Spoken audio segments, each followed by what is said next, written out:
नमस्कार विद्यार्थी मित्रांनो, प्रशिक मॅथ अकॅडमी या माझ्या यूट्यूब चॅनलवर तुमचे अगदी मनापासून स्वागत करतो. तर चालू घडामोडी 2026 जानेवारी महिना ही आपली करंट अफेअरची लेक्चर सिरीज सुरू आहे. तर याआधी आपण भाग 1, भाग 2, भाग 3 आणि भाग 4 असे 4 भाग बघितलेले आहेत. तर हा भाग 5वा आहे.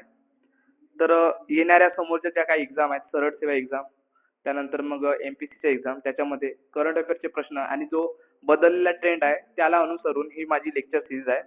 सो तुम्हाला खूप उपयोगी पडेल. प्रत्येक लेक्चर पहा, तुम्हाला प्रत्येक क्वेश्चन मध्ये काहीतरी स्टँडर्ड दिसेल. म्हणजे असं मी कोणतेही प्रश्न बनवत नाही, तर त्याच्यामध्ये एक स्टँडर्ड आहे.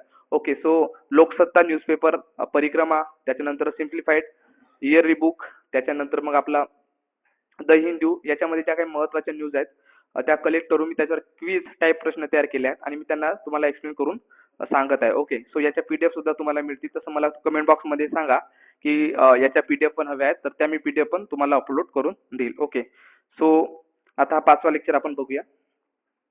तर पेंग्विन जागरूकता दिवस. अलीकडे पेंग्विन खूप चर्चेत होता. तुम्ही जर इंस्टाग्रामचे रील्स वगैरे बघत असाल किंवा सोशल मीडियावर जर असाल, तर त्याच्यामध्ये तुम्हाला पेंग्विनचं काहीतरी, ते एक पेंग्विन होता तो आपल्या समूहाला सोडून कुठेतरी जाताना दिसतो, तर त्याच्यावर फार चर्चा झाली होती. तर त्या अनुषंगाने मग पेंग्विन जागरूकता दिवस हा एक महत्त्वाचा दिवस आहे, जो आपण जानेवारी महिन्यामध्ये साजरा करतो.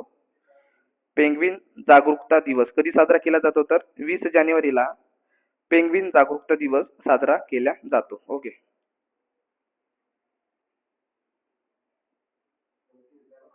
त्यानंतर मग 2026 साठी भारतातील टॉप एम्प्लॉयर म्हणून कोणत्या संस्थेला मान्यता मिळालेली आहे? ओके, तर कोणत्या संस्थेला मान्यता मिळाली आहे? तर ओएनजीसीला भारतातील टॉप एम्प्लॉयर म्हणून हा तिचा चौथ्यांदा तिला हा या संस्थेला मान्यता मिळालेली आहे टॉप एम्प्लॉयर म्हणून. कोणाला? तर ओएनजीसीला. त्यानंतर मग अलीकडेच 1500हून अधिक मुलांची सुटका केल्याबद्दल भारतीय रेल्वेचा सर्वोच्च सेवा अतिविशिष्ट रेल्वे सेवा पुरस्कार कोणाला प्रदान करण्यात आला? तर कोणाला प्रदान करण्यात आला? मनीषा चोपडा, चंदना सिन्हा, आरती डोगरा, किरण बेदी. तर कोणाला? चंदना सिन्हा. ठीक आहे. तर या आरपीएफच्या अधिकारी, महिला अधिकारी आहेत. तर त्यांना काय देण्यात आलं आहे? तर अतिविशिष्ट रेल्वे सेवा पुरस्कार देण्यात आलेला आहे. ठीक आहे. त्यांनी काय 1500हून अधिक मुलांची सुटका केली, त्याच्यामुळे त्यांना हा पुरस्कार देण्यात आला आहे रेल्वे सरकारकडून. तर त्या आरपीएफ आहेत. कोण? चंदना सिन्हा. ठीक आहे. आयएमपी क्वेश्चन आहे हा. त्यानंतर मग भारतीय जनता पार्टीच्या बीजेपी राष्ट्रीय अध्यक्षपदी बिनविरोधी कोणाची निवड करण्यात आली आहे? तर कोणाची निवड करण्यात आली आहे? जेपी नड्डा, नितीन नबीन, सुरेश यादव की राजनाथ सिंग. तर नितीन नबीन यांची बीजेपीच्या राष्ट्रीय अध्यक्षपदी बिनविरोध निवड करण्यात आलेली आहे. कोणाची? नितीन नबीन हे आता काय झाले? तर बीजेपीचे अध्यक्ष झालेले आहेत. त्यानंतर मग वयाच्या 45व्या वर्षी भाजपचे सर्वात तरुण राष्ट्रीय अध्यक्ष ठरलेले नितीन नबीन हे कोणत्या राज्याचे पीडब्ल्यूडी मंत्री आहेत? तर कोणत्या राज्याचे आहेत ते? उत्तर प्रदेश, झारखंड, बिहार की मध्य प्रदेश. तर ते बिहार राज्याचे पीडब्ल्यूडी मंत्री आहेत. ठीक आहे. नितीन नबीन कुठले आहेत? तर बिहारचे पीडब्ल्यूडी मंत्री आहेत, ज्यांची बीजेपीचे अध्यक्ष म्हणून नियुक्ती करण्यात आलेली आहे. आणि तेच भारतातले काय भाजपचे सर्वात तरुण राष्ट्रीय अध्यक्ष ठरलेले आहेत, नितीन नबीन. त्यानंतर मग आयसीआयसीआय बँकेचे एमडी आणि सीईओ म्हणून कोणाची नियुक्ती करण्यात आली आहे? संदीप बक्षी, चंदा कोचर, आदित्य पुरी की शशधर जगदीशन. तर संदीप बक्षी यांची आयसीआयसीआय बँकचे एमडी आणि सीईओ म्हणून नियुक्ती करण्यात आलेली आहे.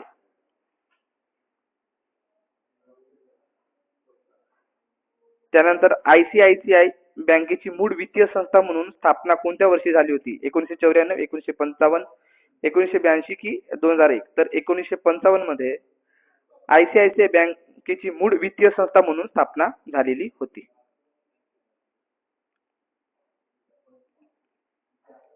त्यानंतर जगप्रसिद्ध व्हॅलेंटिनो या फॅशन हाऊसचे संस्थापक कोण होते, ज्यांचे अलीकडेच वयाच्या 93व्या वर्षी निधन झाले आहे? तर ते कोण होते? क्रिश्चियन डायर, जिऑर्जिओ अरमानी की व्हॅलेंटिनो गरावानी की गुच्ची. तर व्हॅलेंटिनो गरावानी हे काय व्हॅलेंटिनो फॅशनचे चे हाऊस संस्थापक होते, ज्यांच्या अलीकडे काय निधन झालेले आहे.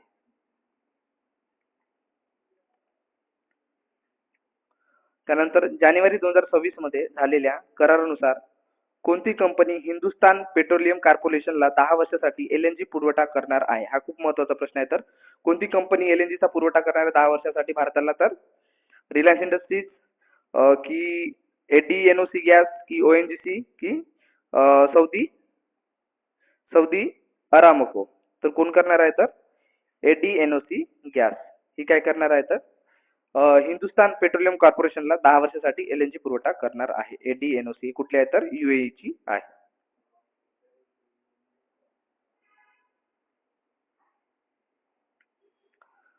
तर भारत आणि यूएई कोणत्या वर्षापर्यंत त्यांच्या द्विपक्षीय व्यापार 200 अब्ज डॉलर्स नेण्याचे उद्दिष्ट ठेवले आहे? तर कधीपर्यंत आहे? 2000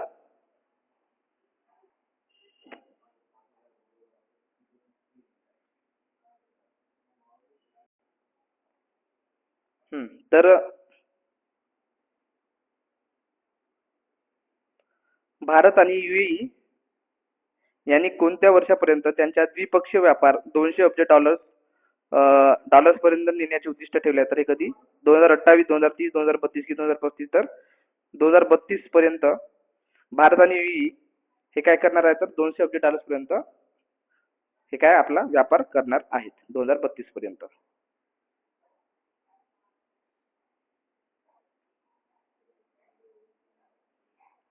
त्यानंतर IMF ने आर्थिक वर्ष 2025-26 साठी भारताचा जीडीपी विकास दराचा अंदाज 6.6 वरून वाढवून किती केला आहे? तर 7, 7.1, 7.2 की 7.3? तर 7.3 एवढा केलेला आहे. कोण? IMF ने आर्थिक वर्ष कधी? तर 2025-26 साठी भारताचा जीडीपी ग्रोथ रेट हा किती ठेवलाय? तर 6.6 वरून आता किती केलाय? तर 7.3 एवढा केलेला आहे अंदाज. ओके.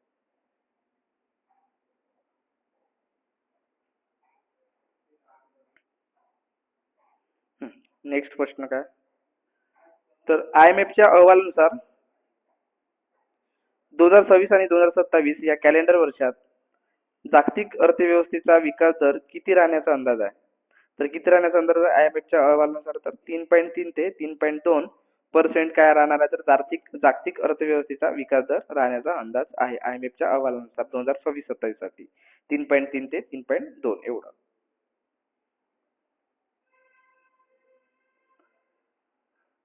त्यानंतर मग भारतातील पहिला open sea marine fish farming प्रकल्प कुठे सुरू करण्यात आलेला आहे? ठीक आहे, आता भारतातला पहिला आहे. भारतातल्या ज्या काही पहिल्या घडामोडी असतात त्याच्यावर आयोग नेहमी प्रश्न विचारते. ओके. सो आता तुम्ही ग्रुप सी चा एक्झाम दिली असेल तर त्याच्यामध्ये पहिली गाय विचारली होती, सायक्लोन गाय. तर त्याचं उत्तर होतं गंगाय ही गाय होती. पहिली तर खूप जुना प्रश्न होता, 2023 च्या करंट अफेअरचा प्रश्न होता. तर अशा प्रकारच्या पहिल्या घडामोडी असतात तर त्याच्यावर आयोग हा प्रश्न विचारत असतो कुठल्या ना कुठल्या एक्झाम मध्ये. सो त्या अनुषंगाने या गोष्टी आपल्याला माहित करणे आवश्यक आहे. जर तुम्ही सरळ सेवेचा एक्झाम देतला असाल तर त्याच्यामध्ये सुद्धा पहिल्या घडामोडी जास्त प्रमाणात विचारते. ओके. सो भारताचा पहिला open sea marine fish farming प्रकल्प कुठे सुरू करण्यात आलाय? तर नॉर्थ बे अंदमानचा जो समुद्र आहे त्याच्यामध्ये नॉर्थ बे इथं काय करण्यात आलाय? तर open sea marine fish farming प्रकल्प सुरू करण्यात आलाय आणि हा भारतातला असा पहिलाच प्रकल्प आहे. ओके. त्यानंतर मग मारुती सुझुकीद्वारे गुजरातमध्ये उभारल्या जाणाऱ्या नवीन प्लांटसाठी एकूण किती गुंतवणुकीची घोषणा करण्यात आलेली आहे? तर किती करोडची गुंतवणूक करणार आहे? तर 35,000 कोटी एवढी रुपयाची गुंतवणूक मारुती सुझुकी गुजरातमध्ये करणार आहे. त्यानंतर महाराष्ट्र सरकारने अलीकडेच काय एक कॅबिनेट मिनिस्ट्रीमध्ये एक निर्णय घेतलाय. तो त्या अनुषंगाने एक मोठा प्रोजेक्ट इथं तयार होत आहे वेंबळा नदी इथे. तर बेंबळा नदी भूगोलच्या अनुषंगाने हा प्रश्न महत्वाचा आहे. बेंबळा नदी ही खालीलपैकी कोणत्या नदीची महत्वाची उपनदी आहे? तर ऑप्शन आहे कृष्णा नदी, वर्धा नदी, तापी नदी की भीमा नदी? तर बेंबळा नदी ही कोणत्या नदीची आहे? वर्धा नदीची महत्वाची उपनदी आहे. ठीक आहे. तर आता झालेल्या एक्झाम मध्ये नद्या आणि त्याच्या उपनद्या डावीकडून वाहणाऱ्या, उजवीकडून वाहणाऱ्या, दक्षिणेकडून, पूर्वेकडून वाहणाऱ्या याच्यावर प्रश्न विचारण्याचा जो कल आहे तो वाढलेला आहे. तुम्ही प्रत्येक एक्झाम मध्ये बघितला तर तुम्हाला नदी प्रणालीवर प्रश्न दिसतात. ओके. सो त्या अनुषंगाने मग हा करंटचा मुद्दा आहे. बेंबळा नदी याच्यात प्रश्न विचारू शकतो. तर बेंबळा नदी ही खालीलपैकी कोणत्या नदीची उपनदी आहे? तर ही वर्धा नदीची महत्वाची उपनदी आहे बेंबळा नदी. ओके. सो ही यवतमाळ जिल्ह्यातून वाहते. हा सुद्धा एक महत्वाचा मुद्दा आहे.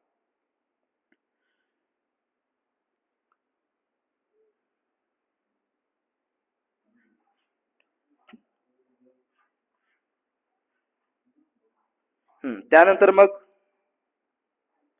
दावोस येथे आयोजित 56व्या जागतिक आर्थिक परिषदेची आर्थिक परिषदेची म्हणजे 2026 ची मुख्य संकल्पना जे आपण थीम म्हणतो ती काय आहे? ठीक आहे. दावोस येथे आयोजित 56व्या जागतिक आर्थिक परिषदेची मुख्य संकल्पना काय आहे? तर ऑप्शन ए एक पृथ्वी एक कुटुंब, भविष्याची उभारणी, संवादाची भावना की डिजिटल क्रांती. तर दावोस येथे झालेल्या वर्ल्ड इकॉनॉमिक फोरमची परिषद आहे त्याची मूळ संकल्पना काय आहे? तर संवादाची भावना, ज्याला आपण अ स्पिरिट ऑफ डायलॉग असं म्हणतो. ठीक आहे. तर इंग्लिशमध्ये असेल तर अ स्पिरिट ऑफ डायलॉग आणि मराठीत असेल तर संवादाची भावना हे तुमचं संवादाची भावना हे तुमचं उत्तर असेल. ओके. त्यानंतर मग खूप महत्वाचा मुद्दा स्पोर्टच्या बाबतीत तर भारतीय बॅडमिंटनपटू सायना नेहवाल जी आपण लहानपणापासून ऐकत आलेलो आहोत. तर त्यांची नुकतीच निवृत्ती जाहीर केलेली आहे.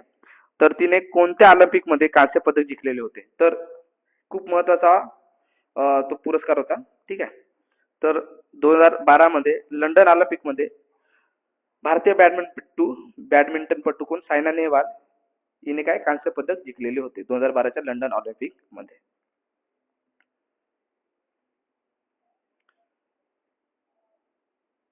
हम्म.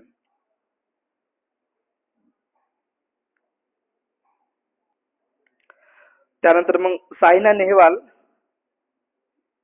सायना नेहवालने तिचा शेवटचा स्पर्धात्मक सामना कोणत्या स्पर्धेत खेळला होता? तर India open 2023, all England championship 2024, Singapore open 2023 की ऑस्ट्रेलियन ओपन 2023. तर सिंगापूर ओपन 2023 हा जो आहे तो सायना नेहवालला तिचा शेवटचा स्पर्धात्मक सामना खेळलेला होता. Singapore open 2023. त्याच्यानंतर हा खूप खूप महत्वाचा प्रश्न म्हणजे 18 जानेवारी 2026 रोजी पार पडलेल्या अंतिम सामन्यात कोणत्या संघाने प्रथमच विजय हजारे ट्रॉफी जिंकलेली आहे? हा खूप महत्वाचा प्रश्न आहे. तर विजय हजारे ट्रॉफी कोणी जिंकलेली आहे? 2026 ची विजय हजारे ट्रॉफी कोण जिंकली आहे? तर विदर्भाने ही विजय हजारे ट्रॉफी जिंकलेली आहे. कोणी जिंकली आहे? विजय हजारे ट्रॉफी कोणी जिंकली आहे? तर विदर्भाने जिंकलेली आहे. आणि नंतरचा एक मुद्दा म्हणजे एक महत्वाचा प्रश्न याच्यावरच बनतो की कोणत्या संघाला हरवून म्हणजे कोणत्या संघावर पराभव करून विजय हजारे ट्रॉफी ही विदर्भाने जिंकलेली आहे? तर कुणाला? जे 2 वेळची चॅम्पियन आहे ठरलेली कोण? सौराष्ट्र हिला हरवून विदर्भ यावर्षी काय पहिल्यांदा विजय हजारे ट्रॉफी जिंकली. कुठे झाली होती? तर कर्नाटक मध्ये स्पर्धा पार पडली विजय हजारे ट्रॉफी. तर विदर्भने पहिल्यांदाच ही ट्रॉफी जिंकलेली आहे. सौराष्ट्रने याआधी 2 वेळा जिंकली होती. तर सौराष्ट्र आणि विदर्भ यांच्यामध्ये फायनल मॅच झाली त्यामध्ये पण विदर्भाने काय बाजी मारली आणि विदर्भाने काय प्रथमच विजय हजारे ट्रॉफी 2026 जिंकलेली आहे. ठीक आहे. तर परीक्षेच्या याच्याने खूप खूप महत्वाचा प्रश्न आहे. कुठल्या ना कुठल्या एक्झाम मध्ये सरळ सेवेमध्ये असो किंवा मग कुठे ना कुठे हा प्रश्न आपल्याला पाहायला मिळेल. Okay. So Vijay Hazare trophy 2026 विदर्भाने जिंकलेली आहे.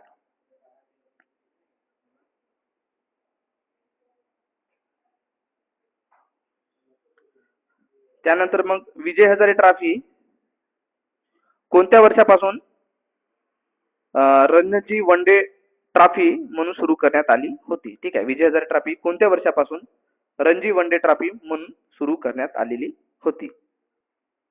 तर 1990-91, त्यानंतर 1993-94, 2007 ते 2008 की 1952-53. तर 1993-94 मध्ये रणजी वन डे ट्रॉफी म्हणून विजय हजारे ट्रॉफी सुरू करण्यात आलेली होती.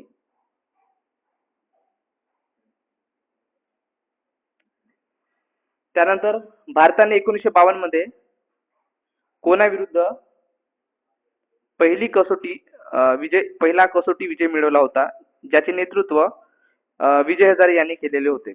ठीक आहे. तर भारताने 1952 मध्ये कोणाविरुद्ध पहिली कसोटी विजय मिळवला होता? तर त्याचे नेतृत्व विजय हजारे यांनी केले होते. तर ऑप्शन आहेत ऑस्ट्रेलिया, वेस्ट इंडिज, इंग्लंड की दक्षिण आफ्रिका. तर भारताने 1952 मध्ये पहिला कसोटी विजय मिळवला होता. तर इंग्लंड विरुद्ध मिळवलेला होता आणि त्याचे नेतृत्व कोणी केले? ते विजय हजारे आणि यांच्याच नावावरून काय आपण विजय हजारे ट्रॉफी सुरू केली आणि 2026 ची विजेता ट्रॉफी कोणी जिंकली आहे तर विदर्भाने जिंकली आहे सौराष्ट्राला हरवून, जी कर्नाटकमध्ये स्पर्धा पार पडली.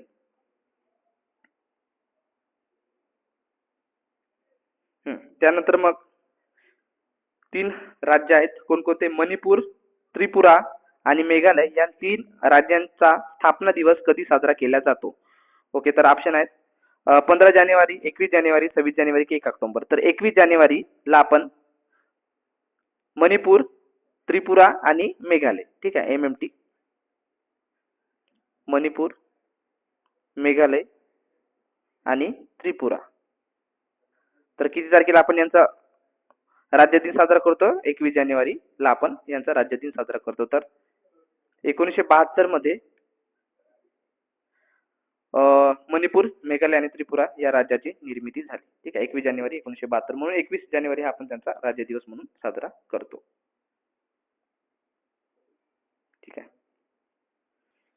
तर कोणत्या कायद्याअंतर्गत 1972 मध्ये या 3 ईशान्येकडील राज्यांना पूर्ण राज्याचा दर्जा देण्यात आलेला आहे? तर ईशान्य क्षेत्र पुनर्रचना कायदा 1971 नुसार या 3 राज्यांना पूर्ण राज्याचा दर्जा देण्यात आलेला आहे.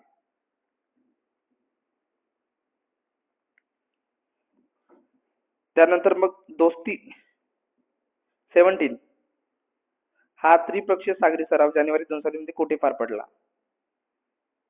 तर कुठे पडला? मालदीव येथील माले येथे हा दोस्ती 17 म्हणजे दोस्ती 17 हा त्रिपक्षीय सागरी सराव जानेवारी 2024 मध्ये मालदीव येथे पार पडलेला आहे. ठीक आहे, मालदीव येथे पार पडलेला आहे.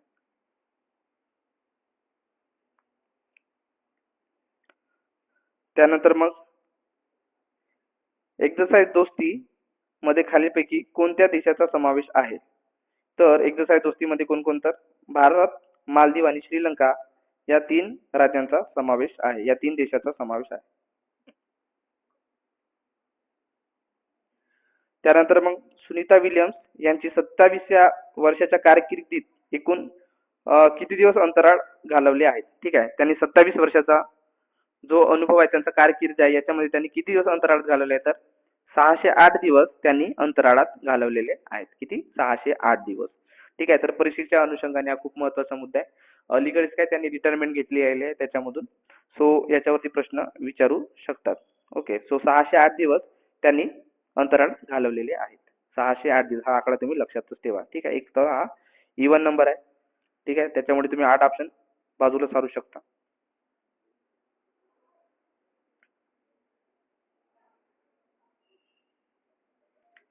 त्यानंतर मग सुनीता विल्यम्स यांनी 286 दिवसांचे प्रदीर्घ अंतराळ उड्डाण कोणत्या मोहिमेदरम्यान पूर्ण केले होते? आपल्याला माहिती आहे त्यांच्या रॉकेटमध्ये बिघाड आल्यामुळे ते 286 दिवस त्यांना तिथंच राहावं लागलं होतं. तर ते बोईंग स्टारलायनर आणि स्पेस एक्स क्रू 9 हे त्यांची मोहीम होती.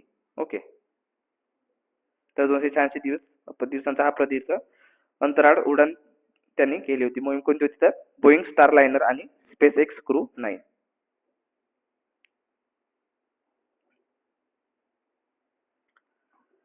त्यानंतर मग अलीकडेच कोणत्या राज्याने कुंभलगड वन्यजीव अभयारण्याला पर्यावरणदृष्ट्या संवेदनशील क्षेत्र इको सेन्सिटिव्ह झोन म्हणून घोषित केले आहे?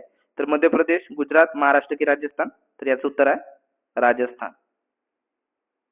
तर राजस्थान येथे काय कुंभलगड वन्यजीव अभयारण्याला पर्यावरणदृष्ट्या संवेदनशील क्षेत्र म्हणून घोषित करण्यात आलेले आहे. ठीक आहे, कुंभलगड वन्यजीव अभयारण्य. ठीक आहे, पर्यावरणदृष्ट्या संवेदनशील क्षेत्र इको सेन्सिटिव्ह झोन ज्याला म्हणतो ते कुठे आहे? तर राजस्थानमध्ये आहे, कुंभलगड वन्यजीव अभयारण्य.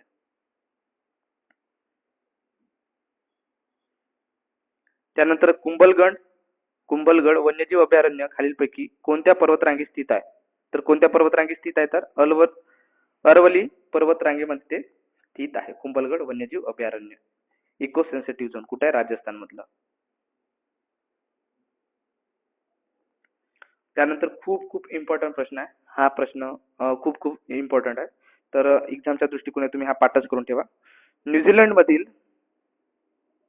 भारताचे पुढील उच्चायुक्त हाय कमिशनर म्हणून कोणाची नियुक्ती करण्यात आली आहे? ठीक आहे, न्यूझीलंड मधील भारताचे पुढील उच्चायुक्त ज्याला आपण हाय कमिशनर म्हणतो म्हणून कोणाची नियुक्ती करण्यात आली आहे तर मुवानपुई सयावी. ठीक आहे. मुवानपुई सयावी ह्या कुठल्या आहेत तर मणिपूरच्या आहेत. ठीक आहे. मणिपूरच्या आय एस ऑफिसर आहेत त्या कोण मुवानपुई सयावी यांची काय झाले तर न्यूझीलंड मधील भारताचे पुढील उच्चायुक्त म्हणून यांची नियुक्ती करण्यात आलेली आहे. कोण मुवानपुई सयावी कुठल्या त्या मणिपूरच्या आहेत.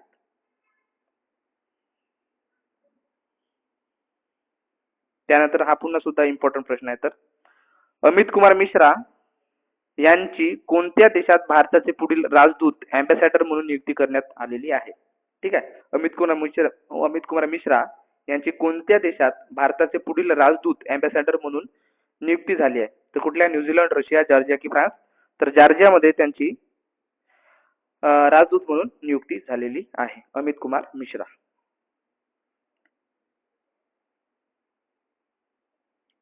त्यानंतर मग दक्षिण भारतात लॅप्रोस्कोपिक शस्त्रक्रियेचे पहिले केंद्र कोठे स्थापन करण्यात आले आहे. ठीक आहे.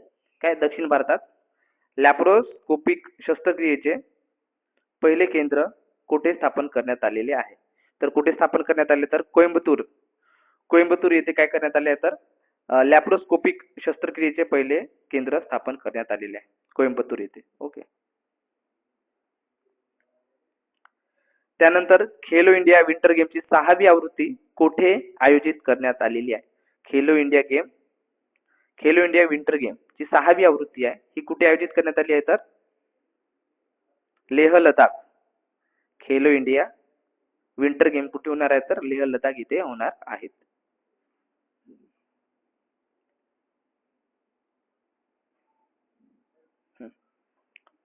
त्यानंतर खेलो इंडिया विंटर गेम 2026 चे उद्घाटन कोणाच्या हस्ते करण्यात आले तर लेफ्टनंट गव्हर्नर कविंदर गुप्ता. हे लडाखचे काय आहेत तर लेह लडाखचे काय लेफ्टनंट गव्हर्नर आहेत तर यांच्या हस्ते खेलो इंडिया विंटर गेम 2026 चे उद्घाटन करण्यात आले कविंदर गुप्ता.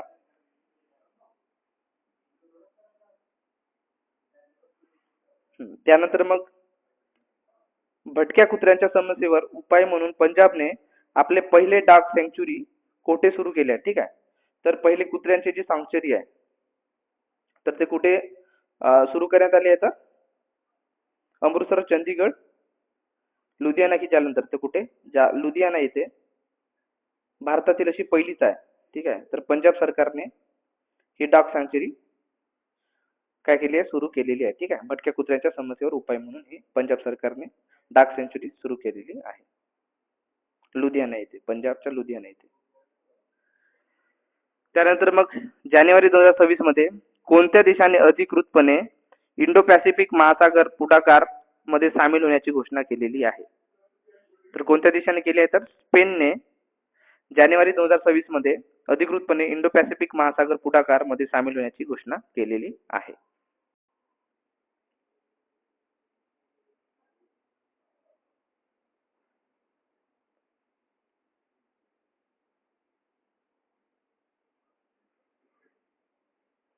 त्यानंतर मग इंडो पॅसिफिक महासागर पुढाकार ची संकल्पना पंतप्रधान नरेंद्र मोदी यांनी कोणत्या शिखर परिषदेत मांडली होती. ठीक आहे. इंडो पॅसिफिक महासागर पुढाकारची संकल्पना पंतप्रधान नरेंद्र मोदी यांनी कुठे मांडली होती तर पूर्व आशिया शिखर परिषद बँकॉक 2019 मध्ये इंडो पॅसिफिक महासागर पुढाकार ही संकल्पना नरेंद्र मोदी यांनी या शिखर परिषदेत मांडलेली होती. पूर्व आशिया शिखर परिषद बँकॉक ही 2019 मध्ये झालेली होती बँकॉक मध्ये. त्यानंतर हा खूप महत्त्वाचा प्रश्न तर भारतीय वरिष्ठ महिला फुटबॉल संघाच्या मुख्य प्रशिक्षकपदी कोणाची नियुक्ती करण्यात आली आहे. ठीक आहे. भारतीय वरिष्ठ महिला फुटबॉल संघाच्या मुख्य प्रशिक्षकपदी कोणाची नियुक्ती करण्यात आली आहे तर थॉमस डेनेरबी, मेमोल रॉकी की अमेलिया वाल्वर्डे की मैमोल रॉकी. तर अमेलिया वाल्वर्डे यांची काय झाली आहे तर भारतीय वरिष्ठ महिला फुटबॉल संघाच्या मुख्य प्रशिक्षकपदी यांची नियुक्ती करण्यात आलेली आहे. कोणाची अमेलिया वाल्वर्डे. त्यानंतर महत्त्वाचा प्रश्न म्हणजे अमेलिया वाल्वर्डे या कोणत्या देशाच्या रहिवासी आहेत. ठीक आहे. कोण अमेलिया वाल्वर्डे या कोणत्या देशाच्या रहिवासी आहेत तर कोस्टारिकाच्या त्या रहिवासी आहेत. आणि त्यांचं काय झालं तर जे वरिष्ठ आपली फुटबॉल टीम आहे महिलांची, तर त्या प्रशिक्षणपदी त्यांची नियुक्ती झालेली आहे. त्या कुठल्या आहेत? कोस्टारिकाच्या. त्यानंतर मार्च 2026 मध्ये एसीएफ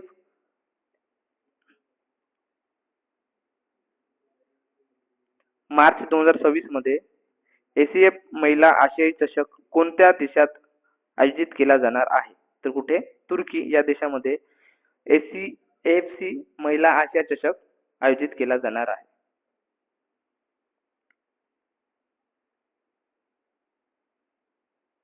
त्यानंतर 2025 सालचा इंदिरा गांधी शांतता, निशस्त्रीकरण आणि विकास पुरस्कार कोणाला जाहीर झाला आहे? कोणाला झाला आहे? नेल्सन मंडेला, ग्रॅसा माशेल, मलाला युसुफझई की कोफी अन्नन. तर ग्रॅसा माशेल यांना 2025 सालचा इंदिरा गांधी शांतता, निशस्त्रीकरण आणि विकास पुरस्कार जाहीर झालेला आहे. कोणाला? ग्रॅसा माशेल यांना.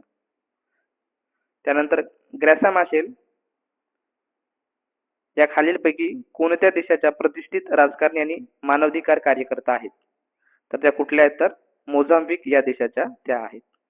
कुठल्या देशाच्या आहेत? मोझाम्बिक या देशाच्या त्या राजकारणी आहेत. कोण? ग्रॅसा माशेल, ज्यांना इंदिरा गांधी शांतता पुरस्कार मिळालेला आहे.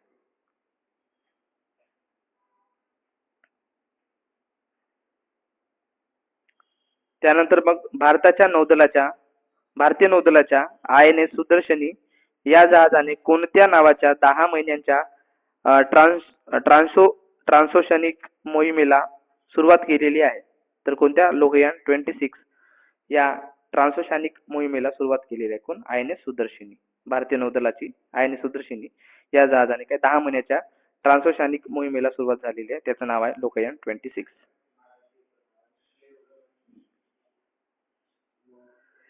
त्यानंतर मग INS सुदर्शनी हे जहाज जुलै 2026 मध्ये अमेरिकेच्या 250व्या स्वातंत्र्य दिनानिमित्त न्यूयॉर्क मध्ये कोणत्या आंतरराष्ट्रीय कार्यक्रमात सहभागी होणार आहे?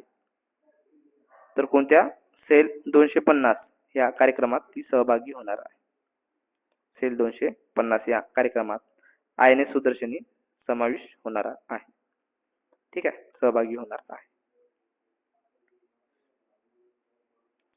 त्यानंतर मग INS सुदर्शनी या जहाजाची निर्मिती कोठे करण्यात आली? तर गोवा शिपयार्ड लिमिटेड इथे INS सुदर्शनीची निर्मिती करण्यात आलेली आहे. त्यानंतर मग आशिया मॅन्युफॅक्चरिंग इंडेक्स 2026 मध्ये भारताने कितवे स्थान पटकावलेले आहे? तर भारताने कितवे स्थान पटकावले आहे? तर 6वे स्थान हे भारताने पटकावलेले आहे. ठीक आहे, आता 2026 चा 6 आणि हा 6 लक्षात ठेवा. ठीक आहे, सिंपल ट्रिक झाली. आशिया मॅन्युफॅक्चरिंग इंडेक्स मध्ये भारत 2026 मध्ये किती स्थान आहे? तर 6वे स्थान आहे. त्यानंतर मग आशिया मॅन्युफॅक्चरिंग इंडेक्स 2026 नुसार खालीलपैकी कोणत्या देशाने प्रथम क्रमांक कायम राखलेला आहे? तर कोणत्या देशाने राखला आहे? तर चीनने प्रथम क्रमांक राखलेला आहे. त्यानंतर मग इंडेक्सवर जे आहेत ते प्रश्न विचारायचा सुद्धा कल जास्त प्रमाणात आहे आयोगाचा. सो त्या अनुषंगाने मग रिस्पॉन्सिबल नेशन इंडेक्स 2026 मध्ये 154 देशाच्या यादीत भारताचा क्रमांक काय आहे? तर आता याच्यामध्ये 6, याच्यावरून तुम्ही लक्षात ठेवू शकता 16वा. ठीक आहे, 6 तर 154 देशाच्या यादीमध्ये भारताचा क्रमांक किती आहे? तर 16वा आहे. कशामध्ये? रिस्पॉन्सिबल नेशन इंडेक्स 2026 मध्ये. त्यानंतर मग दुसरी जागतिक बौद्ध शिखर परिषद 2026 कुठे आयोजित करण्यात आली? तर ही नवी दिल्ली येथे आयोजित करण्यात आलेली होती. ठीक आहे, दुसरी जागतिक बौद्ध शिखर परिषद कुठे आयोजित करण्यात आली होती? तर नवी दिल्ली येथे. त्यानंतर हा खूप खूप महत्वाचा प्रश्न, तुम्ही आता जी कोणती एक्झाम देत असाल, ठीक आहे, पोलीस भरती, सरळ सेवा, आरोग्य भरती वगैरे वगैरे, तर त्याच्यामध्ये अशा प्रकारचे प्रश्न हे जास्त करून विचारले जातात. तर भारतीय क्रिकेट नियामक मंडळाने म्हणजे BCCI IPL 2026 पूर्वी कोणत्या प्लॅटफॉर्म सोबत 270 कोटीचा प्रायोजकत्व करार केलेला आहे? तर कोणासोबत केला आहे? तर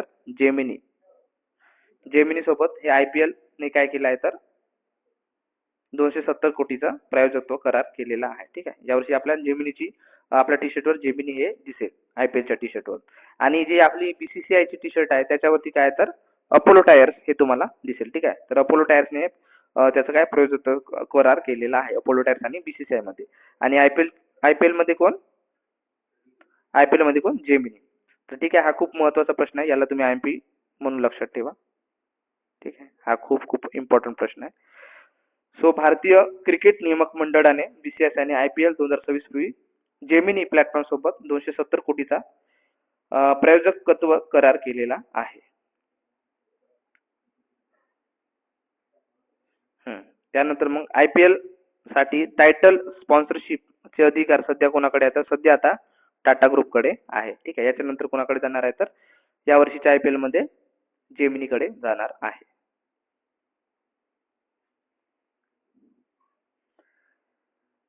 त्यानंतर मग 40 of ambrosia Ram Janmabhoomi challenge and response या पुस्तकाचे लेखक कोण आहेत?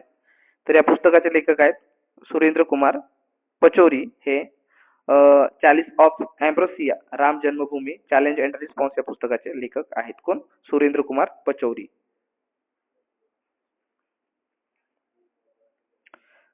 त्यानंतर मग 11व्या अजिंठा वेरूळ आंतरराष्ट्रीय चित्रपट महोत्सवात कोणाला पद्म पाणी पुरस्काराने सन्मानित केले जाणार आहे? ठीक आहे, तर गट क च्या एक्झाम मध्ये याच्यावरती प्रश्न विचारला होता की अजिंठा वेरूळ आंतरराष्ट्रीय चित्रपट महोत्सवात पद्मपाणी पुरस्काराने कोणाला सन्मानित करण्यात आले होते? तर 10व्या बद्दल विचारलं होतं. तर त्याच्यामध्ये सई परांजपे हे उत्तर होतं. ज्या विद्यार्थ्यांनी सई परांजपे मारला आणि त्याबद्दल क्विज जे आहे आपण प्रशिक मॅथ अकॅडमी या आपल्या टेलिग्राम चॅनलवर आणि युट्यूबवर सुद्धा क्विज घेतलेली होती.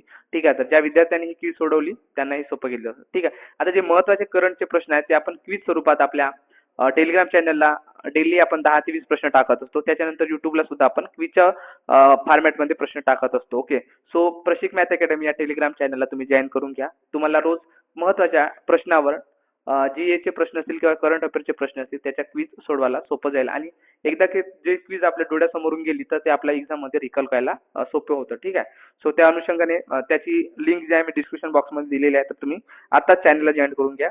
ओके, सो तो तुमच्या फायद्याचाच होईल. ओके, सो 11व्या अजिंठा वेरूळ आंतरराष्ट्रीय चित्रपट महोत्सवात कोणाला पद्म पाणी पुरस्काराने सन्मानित केले जाणार आहे? तर कोणाला? इलैयराजा जे म्युझिक डायरेक्टर आहेत, साऊथचे खूप फेमस म्युझिक डायरेक्टर आहेत. तर त्यांना काय झालं आहे? तर 11व्या अजिंठा वेरूळ आंतरराष्ट्रीय चित्रपट महोत्सवात पद्मपाणी पुरस्काराने सन्मानित केले जाणार आहे. त्यानंतर मग हा प्रश्न राज्यसभेला विचारला होता यावर्षी. तर भारतात राष्ट्रीय बालिका दिन नॅशनल गर्ल चाइल्ड डे कधी साजरा केला जातो? तर 24 जानेवारीला भारतीय राष्ट्रीय बालिका दिन साजरा केला जातो. तर त्यांनी त्या स्टेटमेंटने चुकीचं दिलं होतं की 22 जानेवारीला राष्ट्रीय बालिका दिन साजरा केला जातो. तर हा ऑप्शन चुकीचा आहे. तर कधी साजरा केला जातो? 24 जानेवारीला राष्ट्रीय बालिका दिन हा आपण साजरा करतो. आता का करतो त्याचं उत्तर आता समोरच्या प्रश्नामध्ये तुम्हाला दिसेलच. ठीक आहे, 24 जानेवारी हा दिवस राष्ट्रीय बालिका दिन म्हणून का निवडला गेला? तर काय झालं होतं? या दिवशी 1966 मध्ये इंदिरा गांधी यांनी पहिल्या महिला पंतप्रधान म्हणून शपथ घेतली होती. काय? तर 24 जानेवारी 24 जानेवारी 1966 ला इंदिरा गांधी या पहिल्या महिला पंतप्रधान झाल्या म्हणून हा दिवस आपण कोणता दिवस साजरा करतो? तर राष्ट्रीय बालिका दिवस म्हणून आपण साजरा करतो 24 जानेवारी हा दिवस. ओके, त्यानंतर 2026च्या पराक्रम दिवसाचा मुख्य कार्यक्रम कोणत्या ठिकाणी आयोजित करण्यात आला? तर कुठे आयोजित करण्यात आला होता? नेताजी स्टेडियम, श्री विजयपुरम. आता श्री विजयपुरम हे कोणाचं नाव झालंय? तर पोल ब्लेअरचं नाव आपण चेंज करून आता काय केलं तर श्री विजयपुरम असं नाव केलेलं आहे. तर श्री विजयपुरम नेताजी स्टेडियम येथे काय झालं होतं? तर 2026च्या पराक्रम दिवसाचा मुख्य कार्यक्रम आयोजित करण्यात आलेला होता. आता पराक्रम दिवस आपण 23 जानेवारी सुभाषचंद्र बोस यांची जयंती हा दिवस आपण पराक्रम दिवस म्हणून साजरा करतो. ओके,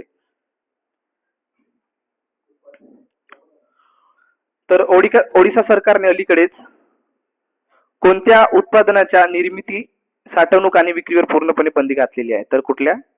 गुटखा आणि तंबाखू निकोटीन युक्त अन्न पदार्थावर ओडिशाने काय बंदी घातलेली आहे?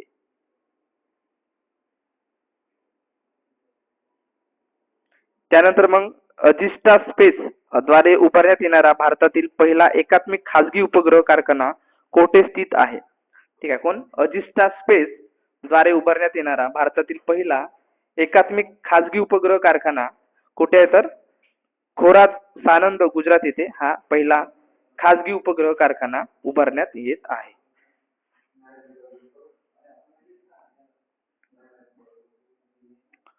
त्यानंतर मग ओडिशा सरकारच्या नवीन आदेशानुसार खालीलपैकी कोणत्या वस्तूला बंदीतून वगळण्यात आलेले आहे?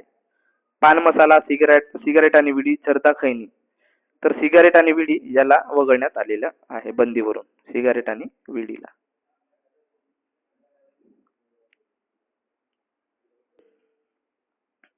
गँगस्टर नेटवर्कचा नायनाट करण्यासाठी कोणते ऑपरेशन राबवले जात आहे? तर कोणते? ऑपरेशन मुस्कान, ऑपरेशन प्रहार, ऑपरेशन क्लीन की ऑपरेशन सतर्क. तर ऑपरेशन प्रहार हे पंजाबमध्ये गँगस्टर नेटवर्कचा नायनाट करण्यासाठी ऑपरेशन राबवले जात आहे. ठीक आहे, पंजाबमध्ये गँगस्टर नेटवर्कचा नायनाट करण्यासाठी ऑपरेशन प्रहार हे राबवले जात आहे. ऑपरेशन प्रहार हे खूप महत्वाचं आहे. ठीक आहे, असा प्रश्न विचारू शकते की गँगस्टर नेटवर्कचा नायनाट करण्यासाठी अलीकडेच ऑपरेशन प्रहार हे जे ऑपरेशन आहे हे कोणत्या राज्यात राबवले गेले? तर पंजाबमध्ये हे ऑपरेशन राबवले गेले. ठीक आहे.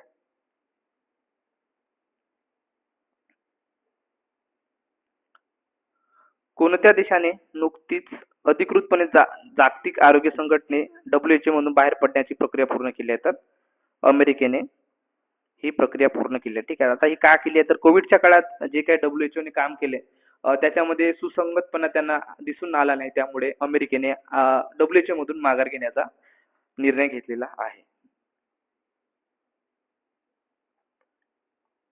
त्यानंतर 2026च्या ICC पुरुष T20 विश्वचषकात बांगलादेशच्या जागी कोणता संघ सहभागी होणार आहे? तर कोणता संघ सहभागी होणार? तर स्कॉटलंड हा 2026च्या ICC पुरुष T20 विश्वचषकात बांगलादेशच्या जागी हा संघ सहभागी होणार आहे. ठीक आहे, स्कॉटलंड हा संघ सहभागी होणार आहे. त्यानंतर मग 2026चा T20 विश्वचषक कोणत्या देशामध्ये आयोजित केला जाणार आहे? हा खूप महत्वाचा प्रश्न. तर भारत आणि श्रीलंका इथे काय होणार आहे? तर 2026चा T20 विश्वचषक आयोजित केला जाणार आहे.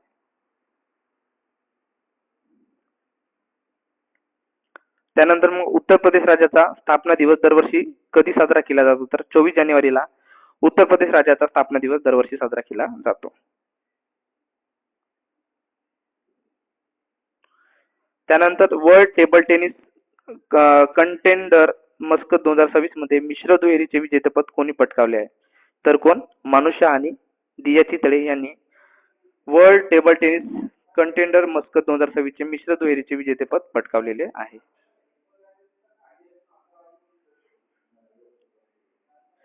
त्यानंतर सरकारने अटल पेन्शन योजनेची मुदत आता कधीपर्यंत वाढवलेली आहे?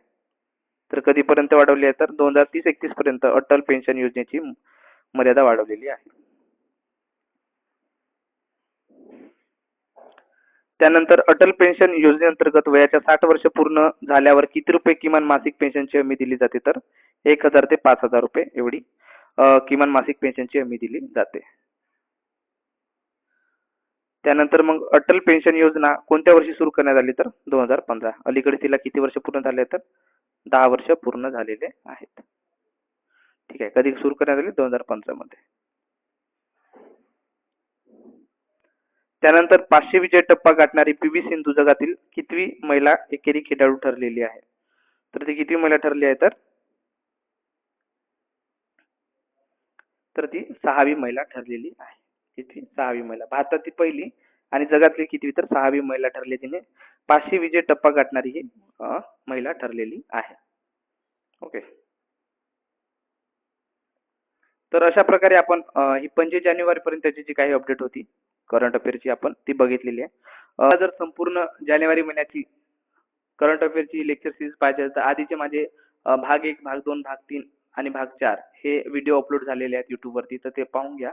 आणि हा 5वा भाग आहे, याच्यामध्ये मी जवळपास आपण म्हणजे 20 ते 25 जानेवारीपर्यंतचा जो करंटचा डाटा आहे तो कव्हर केलेला आहे. त्याआधी आपण त्या 4 भागामध्ये 1 ते 20 जानेवारीपर्यंतचा पूर्ण डाटा कव्हर केला आहे. आता समोरच्या भागमध्ये आपण 25 ते 30 जानेवारीचा डाटा कव्हर करणार आहोत. अशा प्रकारे आपण पूर्णपणे जानेवारी महिना हा कव्हर केलेला आहे. त्यानंतर मग आता होईल आपला कव्हर. त्यानंतर मग आपण फेब्रुवारी महिना, मार्च महिना, अशाच प्रकारे आपण दर महिन्याला आपण काय करू तर हे अशीच आपली लेक्चर सिरीज सुरू असेल. आता याच्यानंतर मग याच्यामधूनही काही महत्त्वाचे जे खूप खूप मोस्ट इम्पॉर्टंट प्रश्न आहेत त्याच्यावर सुद्धा आपण एक लेक्चर सिरीज 100-200 प्रश्नाची जी काय लेक्चर सिरीज दर महिन्याची तर ती सुद्धा आपण घेऊन येऊ. त्यानंतर मग त्याच्यामध्ये परिक्रमा विश्लेषण त्याच्यानंतर सिम्प्लिफाईड जे काय आहे त्याच्यामधला जो काही महत्त्वाचा डाटा आहे तो सुद्धा मी तिथे ऍड करेन. ओके. सो तुम्हाला ही लेक्चर सिरीज आवडत असेल तर नक्कीच व्हिडिओला लाईक करा, मित्रापर्यंत शेअर करा आणि माझ्या चॅनलला जर तुम्ही नवीन असाल तर सबस्क्राईब करायला विसरू नका. धन्यवाद विद्यार्थी मित्रांनो.